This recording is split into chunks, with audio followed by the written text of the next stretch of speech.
See, I'm walking around with this plastic cup. It looks like a sample cup.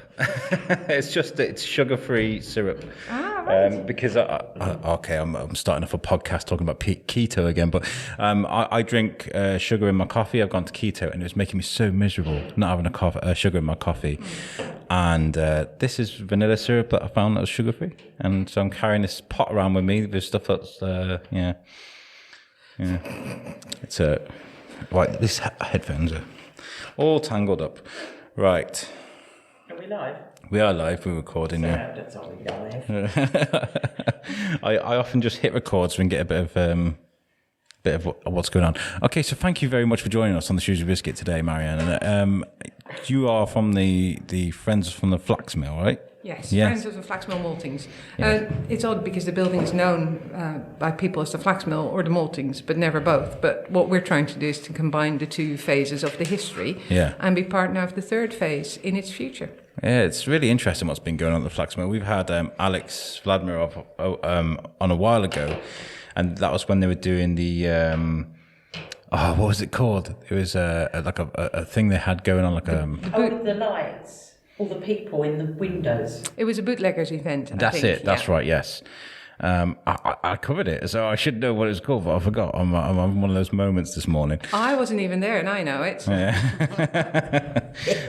I just think there's lots of innovation going on there at the moment, which is always really attractive to me. I think that's great because you're taking a beloved old building and you know restoring it, and then adding a lot of fresh, modern innovation to it as well, which is really exciting.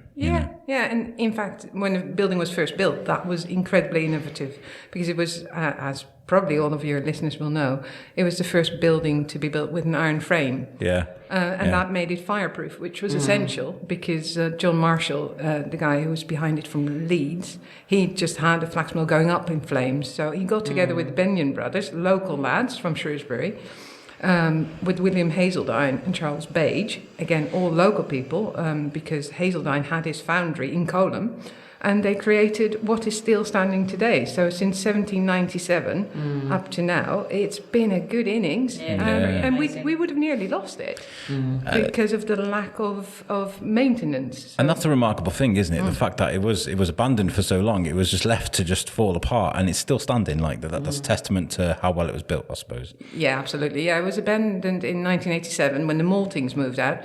And we still have people now going, I miss the smell of the maltings. They remember that smell of Ovaltine. Oh, yeah. So maybe we need to bring that back. Yeah. It might scare some people off, though. It might bring some people in. Since 87, it was derelict. And then Historic England stepped in. And for a while, nothing happened. And people just saw, the scaffolding up around it, which was there to pin the whole structure together whilst getting the money in. And it's really only since 2017, with the lottery funding coming through, one of the biggest lottery funding projects ever in the UK. Wow. I think we've only been beaten by Hastings Pier, as far as I know. Because the lottery saw how important this building was to the modern world. As we like to say, it's a building that launched 1,000 skylines. Yes, it did. And this is the important thing. And that's what I was going to elaborate on is to our listeners in America or places where there's a skyscraper. If you have a skyscraper where you live, you're welcome. Because the flax mill's like the precursor to a skyscraper. Absolutely, It enabled us to build quite a bit higher as well. And the columns that were created by Hazeldine were very thin. So you didn't lose that much of your floor space, which was quite important. So going forward, the mill should open in about 18 months' time. There have already been people interested in renting space, and we'll soon go to the market, or Historic England will go to the market. But the Friends of the Flaxmill Malting have been given the lease of the ground floor.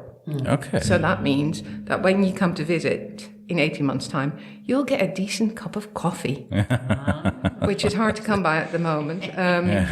And there will be a fantastic interpretation centre. We're already doing stuff with education groups, but they'll have a proper place to go to the toilet as well. So in the meantime, the 18 months that we're looking into now, it's going to be fascinating to see how the project changes, because every single time you come on site, something's different. I mean, I recorded there, I think it was possibly spring last year, maybe summer. I don't know. We recorded in the Dye House. And it was just like, I set up in this that's not abandoned because obviously there's people there, but this rustic old warehouse. And it was such an amazing setting for a podcast.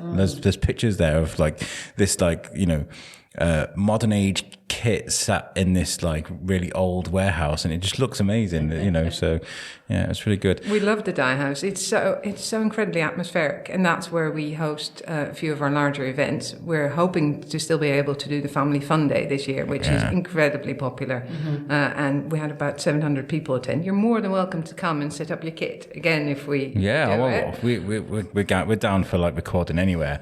I mean, I've seen you know, pictures of people going to the Flaxmill and having a good look around and things like that. We'd love to come and do that, wouldn't we? Yeah. What day is the Family Fun Day then? Or what day could it be? We're deciding at the moment, but it's going to be a Sunday in May, so we'll let you know, and we'll go public on that. It's going to be fantastic.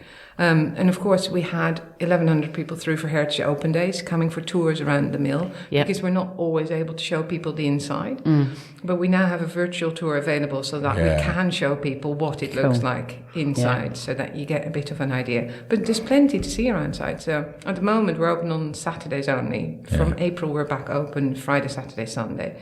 But I would recommend, you know, just come to take in the atmosphere, have a chat with our volunteers, learn a bit about flax, learn a bit about maltings, and about the Second World War phase as well, which is fascinating. Yeah. And that's from April onwards, you're back onto the Friday, Saturday, Sunday? Yeah. So at the moment, just the Saturdays. Yeah, okay. Cool. Okay, look, before we get any further, I dove straight into that interesting conversation without even introducing the show, to be honest, but that's how interested I am. It rolls. I want to say thank you to our sponsors of our show, and that's to Gin Different. I keep saying this thing, if you're into gin or if you're not, which doesn't sound great, but what I'm trying to say is, when I say that, is give it a go, right? Because gin is it's one of those things that takes you off guard, really. Because I haven't drank gin until, you know, recently at Gin Different, and I enjoyed it. So go and check out their bar at the Market Hall in town, and also those bottles of gin that you really like that you can't quite get in Asda or Tesco or Sainsbury's, you tell them at Gin Different and they'll get them for you. And check them out on Facebook and on Instagram. A couple of shout outs as well to make. We will carry on with this conversation, sorry. I forgot to do this at the beginning. A shout out to Charlie Adlard for last week's show. It was amazing. I love that guy. Jen Eastwood from Rock Rose Digital. Amazing part. I listened to that back and it was really, really good, talking about how social media is really important to use this free thing that you can use to tell people about your business. Shrewsbury Town, the community, they did their Challenge Yourself event as well. Lots of the reverberations through the Twitter sphere was just amazing. So much positive talk about what them guys are doing. And I missed that event because I was working, so I want to give a shout out to them guys. Well done for doing what you're doing, and we will be in touch soon. We're going to sort something out. And finally, SJF Design. Oh my God. Okay, so I picked up a banner today, and I opened this banner and I nearly cried. I swear to God, I was so emotional to see our logo up there like that. Come check it out even if we're not here, you can just come and walk through the window. Come see the famous Shrewsbury Biscuit banner. So anyway, that was our housework. Back to it. So we're talking about the restoration of the flax mill. There's about the innovation, and say come to have a look, get sort of immersed into what the flax mill is. Are you going to set up some sort of atmospheric, immersive things going on there? So you can hear the sounds of what was. Yes, that's very much the plan. We've been talking about audiovisuals, of course. But hold this mic right in front of you, sorry. Yeah, okay. That's it. We've been talking about audiovisuals because no museum or interpretation centre would be anywhere without it. But we don't want to go overboard because not everybody likes screens blaring at you all the time. Yeah. But it is very much about that immersive experience, as you say, about hearing the stories, and we're lucky enough to still be in touch with some of the former maltsters, and the story they can tell are just fantastic. Brilliant. And we want to bring back, as you say, the smell is incredibly important to the experience. The unfortunate thing is we don't have a steam engine anymore. So, of course, to be able to recreate that through sight and sound is going to be complicated. I don't think we'll be putting steam into a room to get that full effect. But there's lots of things that people can do nowadays. So it's going to be a very exciting journey for us to see how we can bring the history to life. So we talk about maltings as if we know what we're talking about. I mean, our listeners might not understand that completely. What did they used to make at the Flaxmill then? Just to explain it broadly, to kind of... Right, they would get barley in and they would create malt from it. That would go to a brewery to create beer. Yep. So unfortunately, beer was never produced on site. No. Although we found plenty of beer bottles because I bet. They were all given a beer ration. And that was one of the really nice things of working at the maltings. And of course, it wasn't the only maltings. There was one in Bellevue as well. So it was a team of people who looked after, quite important industry in Shrewsbury. And that's now nearly gone. Yeah. So that's really odd. Because, of course, the Flaxmill wasn't the only Flaxmill either. There was another one in Castlefields area. And what we've been trying to do with our guided tours and guided walks is to take people into Castlefields and Ditherington and explain a little bit more about how the formation of the Flaxmill, what that meant for the surrounding area, what happened around it, because you're not isolated, you are part of the community. Yeah. That's what we still want to be. So that's the talks and walks that we've been doing. And, people take for granted, places that brought in industry and wealth to a town, so, to do that is really important, I guess. Yes. I'm guessing that obviously the canal network, was the canal network used? Absolutely. Linked into the Maltings? In fact, the canal had a slight kink in it, so that it would be exactly next to the Flaxmill. And that was the way coal was brought in for the steam engines. Yeah. And now, as part of the further development with the Shrewsbury bid, is about creating that northern corridor again to get people from inside the city out into the northern territory. So that old canal path to us is instrumental, not just because of the history of the canal and what it meant to the Flaxmill, but also now of a nice pedestrian and cycle-friendly way to get to Ditherington. And it's not far at all. People think, but you're beyond the railway arches. Even if you just walk along the main street, it's about 10, 12 minutes. I was going to say, it's not that far, is it? It takes, seconds in a car, but like you say, if you've got what they feel is a friendly pedestrian, cycle-friendly path, it wouldn't take long at all. It's quicker to walk and cycle than to get to by car because the traffic is always so completely clogged. So. Yeah. And that's one thing I'm going to miss because I'm moving away from Bellevue and I'm going to miss the walk into town. It's actually really nice in the summer. Take the kids for a walk into town. So from Castlefields, Ditherington, and that sort of area. Take a nice brisk walk into town. It's quite nice, isn't it? I was talking to Alex about some of the things you got going on the above floors of the Flaxmill, which really the sort of spaces that they're putting up there. They're amazing. Very interesting. They've got such character to them, and there's so much light because, of course, people who drive past or walk past might think it's a bit odd to see the different sizes in windows, but that's part of the history because the large windows are the size of the Flaxmill windows. Yeah. When the maltings came in, they blocked 2/3 of them up, and the windows that were there, they made smaller. So when you see the small window, that is a maltings window, and the large windows have been reconstructed to be Flaxmill era. So if you're on the top floor, you can see all over Shrewsbury, and the light coming in is just absolutely astonishing. So Historic England are going to market in about 6 months' time. Okay. But there's already people indicating an interest, creative industries. So it's going to be an exciting place to work. Yeah. I had Alex around my house the other day because obviously he's not there anymore. He's doing different things. But I was like, the biscuit, imagine us having a studio at the Maltings. That'd be amazing, I'm just saying, like if you've got space and you needed someone to use it, we can just, How long has this taken? And the restoration's been quite lengthy, hasn't it? It's taken quite a bit. It has been. There was an early start in 2014-15 with ERDF money, which meant that the current visitor centre and stables could be spruced up to be habitable and heated. Really, I've been up in those stables. They're quite nice. It's nice. Yeah. And then from 2017, when the lottery funding came through, as I said, £20.7 million, which isn't the full amount because there's also local enterprise partnership money. Historic England are putting money in. That was really the start. And since then, Historic England have been able to work with Croft, the builders, and they're on time, on budget, which is no small feat on a project of this size. Yeah, especially coming in on budget. Yes, well. HS2. Yeah, say no more. What kind of feat were you guys sort of taking on when you started doing this?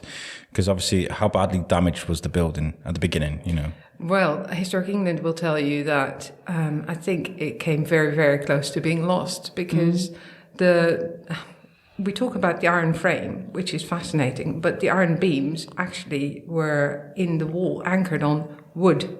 Oh, God. And that caused the walls to slightly start bowing out. Yeah. Right. So in some spaces, you could actually see the gap between the floor and the wall. So that was why the scaffolding was put up to pin the whole structure together. And if they hadn't stepped in, you wouldn't be looking at it now. Yeah. So it's been worth it, but it's been a long time coming. So that was one of the main things. What Historic England and Croft did was they looked at one bay from top to bottom, what needed doing, and then multiplied that by however many bays we have. So it was a really incisive way of seeing what you have, what you need to deal with. Oh. How many floors is in the flax mill? So in the main mill, there's the ground floor and then 4 floors for commercial let. Yep. Is there a basement, so like a big basement type cellar area, or? No, because that would probably be flooded full of Oh yeah, because of being groundwater. It's the spring gardens. It is wet. Yeah. Right, so it's you've got the main ground floor, like you say, then 4 other floors above that are going to all be for commercial. Yeah, and then there's the Jubilee Tower from which you have the best view around. And with the coronet soon to go back up, or depending on when you're broadcasting this, it might already be up. Because I saw something on social media about that. They're trying to find funding to fix that tower. How successful was that? The coronet went to crowdfunding, which was really nice because everybody has contributed to the lottery, who plays the lottery. So in a way, you've all had an impact. But to enable people to really be part of the crowning glory of the flax mill, it was really nice. So Historic England asked for about £26,000. I think they got about a third, and money is still coming in now. And only on Saturday, we had a former maltster come in with a friend. He said she paid money towards the coronet, and we could show it to her because it was in the dye house. Yeah. And she was really moved by that, thinking, it looks grand, and that's partially because of me. Yeah. And of course, Heritage Project Contracts, the guys up in Hurlscott, who did a fantastic job. Yeah, it's going to look amazing. I'm really looking forward to it. We'll help you guys out with whatever you need. As far as PR and press. Fantastic. Yeah. Well, the nice thing is we've gone out to all schools to ask them what colour they would choose for their coronet flower, and the deadline is now up. And I've just picked up the ones from Button and Bear, who joined us in this lovely little gathering, and we'll put those up in the dye house every Saturday in February. You'll be able to see, and 3 of them will win a cheque for the school library. And of course, a book that they can pick up themselves from Button and Bear. So that was just a nice little thing. We hadn't planned it, but the coronet ended up being in the dye house for such a long time. And we thought, this is actually very special and we should talk to people about it. People have been coming specifically to come and look at the coronet because it's a now or never. You're never going to get this close to it. So apologies again if this goes out when it's already up, but you've had your chance since November, honestly. But it's like you said, it's a good idea to get schools involved as well, because then that's engaging a younger audience to come in. And some of those, particularly obviously children locally that, where families haven't moved away, you've got, they've probably got relatives that worked at the mill. Absolutely. And part of the research that we're doing is looking into the people who have worked at the flax mill and the maltings. And as one of our volunteers would tell you, there's entire family trees where the grandfather, father and son all work at the flax mill. Right. It is, at its heyday, it had 800 people working for it. So it was hugely important within the Shrewsbury Society. Yeah. Where did, do you guys know where the barley and stuff, when it was made, where it was shipped out to? Because I grew up in Wrexham and they had Wrexham lager. And I always remember... Wrexham had a lager? Wrexham lager, It's quite famous. Like, it's really, it's well celebrated. And I remember being in school, and at dinner time, you could smell like when they were making the beer and stuff. It was a big factory. So I guess that was like shipped out maybe from Shrewsbury. I don't know. Well, it was closed in 1985, so I'm probably not. In the past, it might have been. Yeah. Well, it was William Jones first, and then Ansell's. So trace wherever Ansell's had their own breweries, and you'll find that. Well, it's the UK. We've got probably breweries everywhere. Isn't it? Well, it would be lovely to get a microbrewery back on site to at least be able to do that. That would be brilliant. Probably you may well get somebody commercially might want to do that, because that would make brilliant sense, and potentially that might help create the smell. Yes, that you're looking for there, without sort of having to set an artificial smell. Yes, that might. Yeah, it would be better if. But like you say, without having to bring a steam engine in. That would look really cool, wouldn't it? One of those little tiny little steam engines going. So if you're a microbrewer and you're listening to this and you've got a steam engine, so this is all part of replacing part of Shrewsbury's heritage and making it. Making it stand the test of time, okay? And speaking of standing the test of time, we're here today to talk about the Darwin Festival, because of all people... Nice link. I'm getting good at these now. Usually, back in the day, it'd be like, I'm going to make a segue. Here is the segue. Segue. Did you like my segue? Anyway, we're here to talk about the Darwin Festival. And it's really important that people from this town remember where they're from and who is part of it. And I think you guys from the Flaxmill and being part of this festival is really important.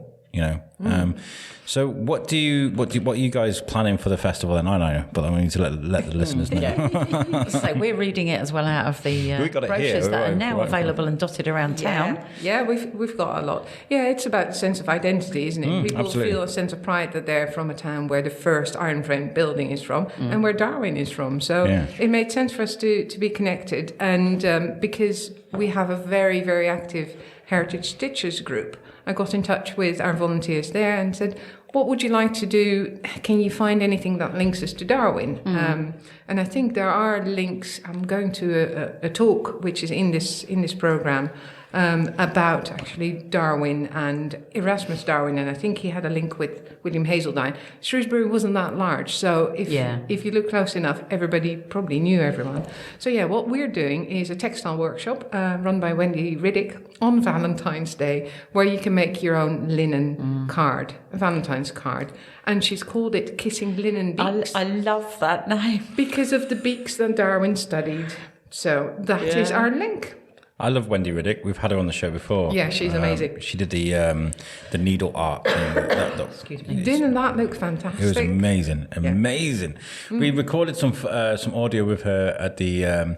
There was a competition at the university, and we took the Tascam, but the audio was damaged and we couldn't use it. So I was like, oh my god! But yeah, she's fantastic. It's going to be great. Yeah, so we still have a few spots available. It's 25 quid, and for that, from 11 till 4, you learn something that you will be able to take back home and maybe set up your own little business doing it, or at least have fun. It's a hobby, but it can be a sort of job as well. Yeah, absolutely. And the main message we've been sending across throughout as soon as we started talking about the Darwin Festival, is to pick up something new as well, to go out there and try something new and go to something you wouldn't necessarily go to. Especially, I mean, even if you are into like needle and thread and where that kind of thing, you're going to learn something. If not, you're going to learn something new.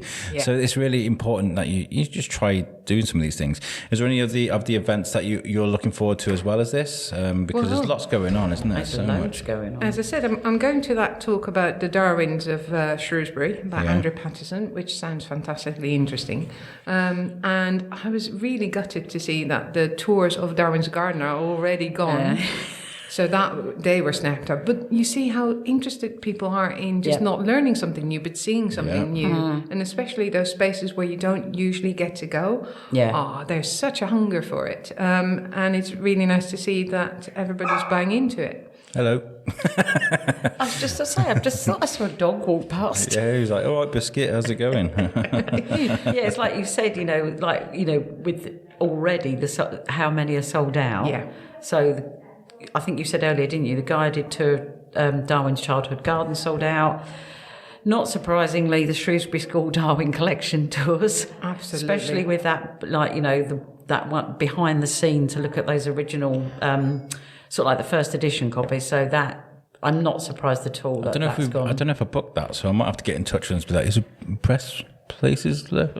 yeah.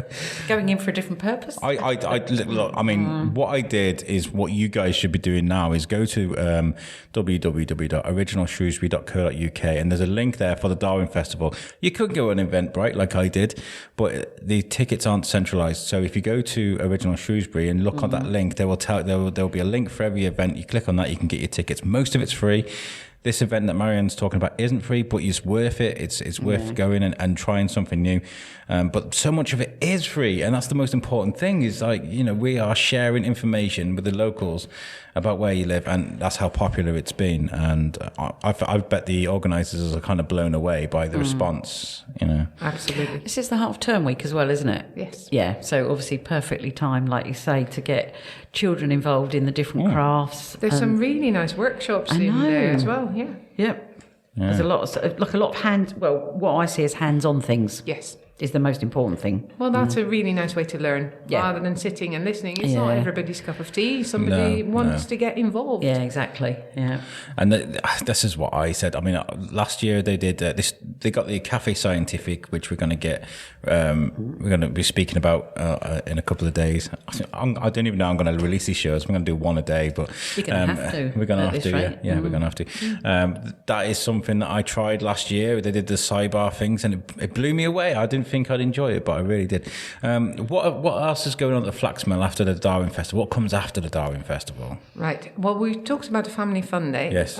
We've talked about the guided tours, which we'll probably do one a month to offer to people, rather than we have it now as something that's bookable for groups. Yeah. And we keep giving talks, etc. Then we've been kindly offered a space at Kids Fest in the Quarry. Oh, brilliant. So we'll definitely go there. Yeah, definitely. And on site, we're starting also with Artist Days. So on the 18th of April, for instance, we've got a group coming, Shrewsbury Sketch Group, to sketch around the mill. And that was something that we were playing with anyway, to do on a monthly basis, to invite artists, photographers to come around and give us their idea of the mill, take something home. We've been talking about workshops to do something with the slates that we have from the roof.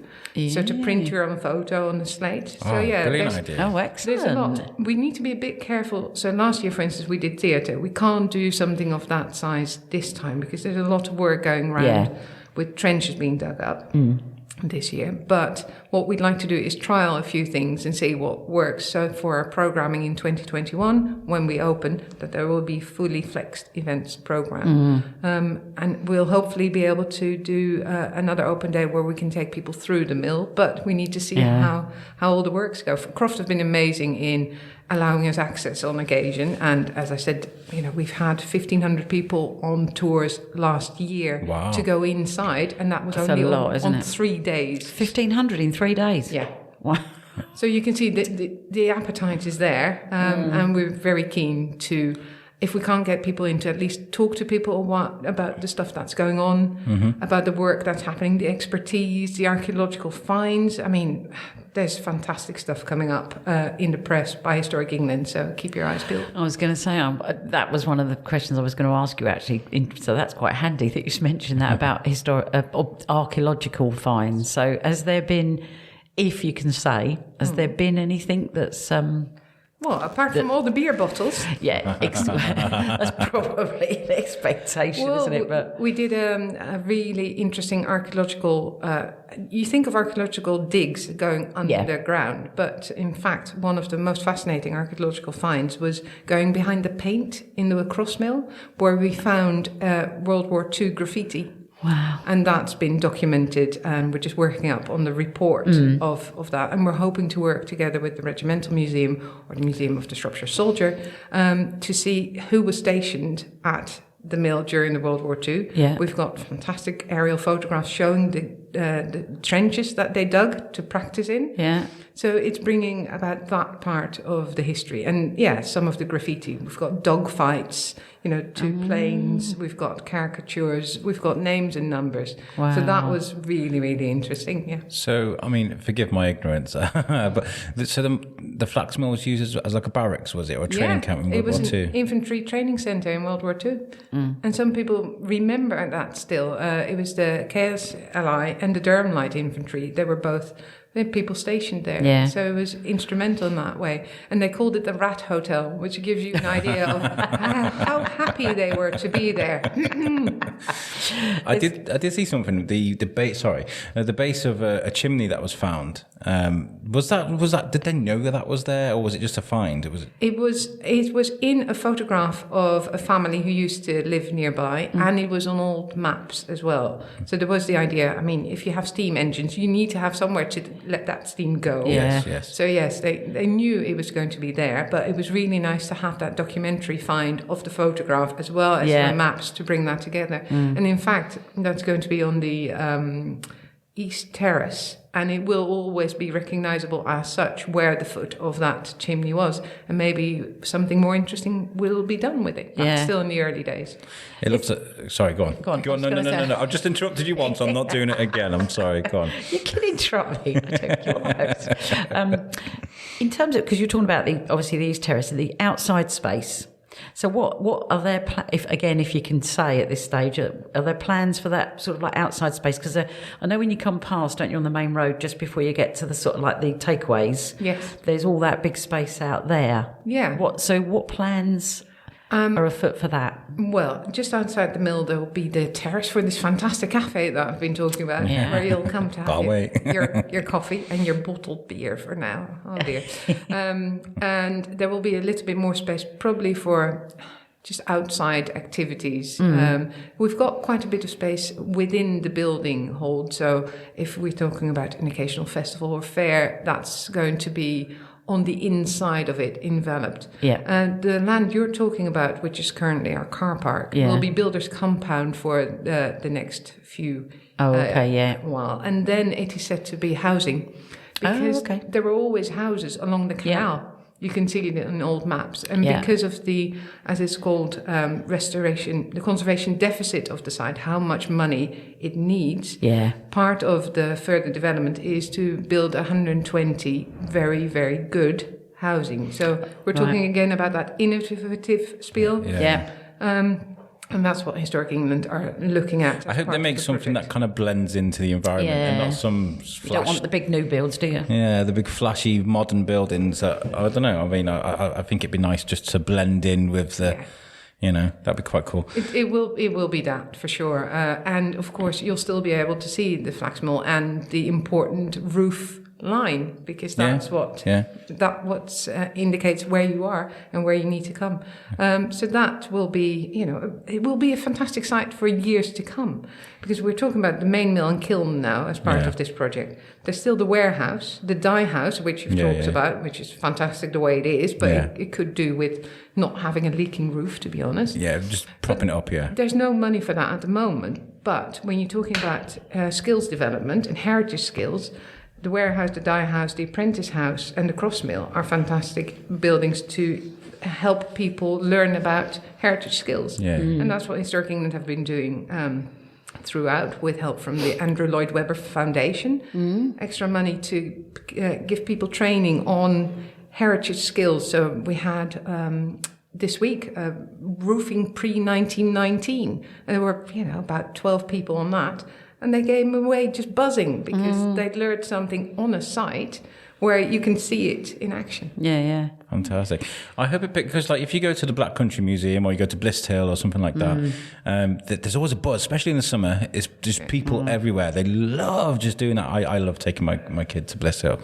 Let's hope that it has that kind of buzz. Are you guys prepared for that kind of thing during the summer? The kind of people Yes, that's what we're hoping for. Yeah. And of course that's partially because of the building. The building is its own attraction. It's the way you tell the story, and it's your extra layer of interpretation and events programming, which will mean that there'll always be something for people to come, see or do. That's the aim. So we just need to get there. You could do with some people in costume, couldn't you? That was what I was going to say. You're going to bet everyone in period costume or anything like that, in terms of... I don't know. Welcome to the... I'm thinking Peaky Blinder look. Right, maltsters with Peaky Blinders. I'll take a note. And I don't think they were they, somehow? I can see them with big, heavy leather aprons on, though, I'd imagine. Oh, right. No, I don't think that was part of the costume. But we can talk about anything, guys. We know a pool of good actors that can take part in that, It's one of the things I was really fascinated with, and I can't even remember when it was now. It wasn't that long ago, when I was sort of regularly driving up and down that road coming into town, was, on the top, the whole lighting thing and all those, what I thought originally when I very first came past was like, there's a load of people in the Maltings. Oh, that was fantastic. At night. That was Andy McEwen, who's done some fantastic stuff. I love that guy. I follow him on Instagram. I follow Andy McEwen on Facebook and Instagram. Lighting expert, isn't he? Yeah, he is. He's Artist. amazing what he can do, and we're hoping to work with him further in maybe even some of the permanent interpretation. Yeah. Because when you've got skill like that, just across the road, and he's really been... The building has gotten under his skin, really. And I think that's the case with a lot of people, Once you get to know a little bit about it, it's got its own identity, its own atmosphere. And Andy's is a big fan, and we're a big fan of Andy's. Yeah, it was. I just loved the way it was, because it moved, didn't it? Yes. And that's what, when I first went past, I thought was really odd. It was like... That's not, people are physically moving around in there. So I thought initially, and then obviously until I then read about it. Reminds me of Home Alone, when he's got the... Well, clearly people are moving around in it because of course they're working really hard. But it was really nice to have that sort of dynamic display. Fantastic.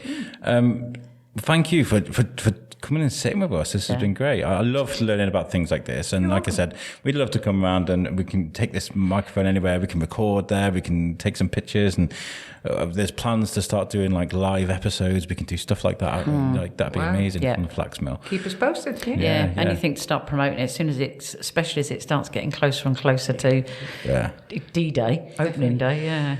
Well, guys, look, these shows are designed as a preview to the Darwin Festival. This is designed to try and get people to take part, to go and have a look, okay? So go to the Original Shrewsbury website.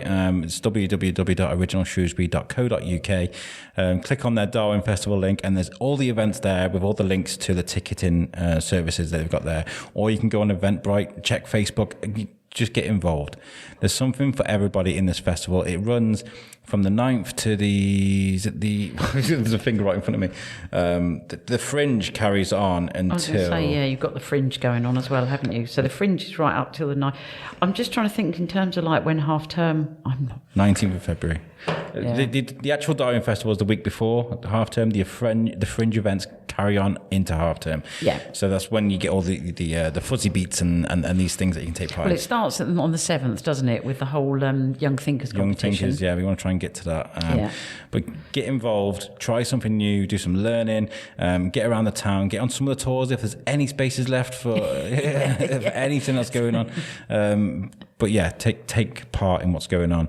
Thank you again, Marianne, for coming on. Yeah, thank you. And thank you for our sponsors as well. Yep. Gin Different. Yeah, we love you. We love you. And check out our website too. Don't just go to Original Shrewsbury. Yeah. We've got an amazing website made by Web Orchard. Check it out. It's brilliant. That's www.theshrewsburybiscuitpodcast.co.uk. And you can check out our audio from there. Thank you, Julie. Thank you, Alex. Thank you, Marianne. Thank you. Thank you. Take it easy, guys. Peace out. Bye.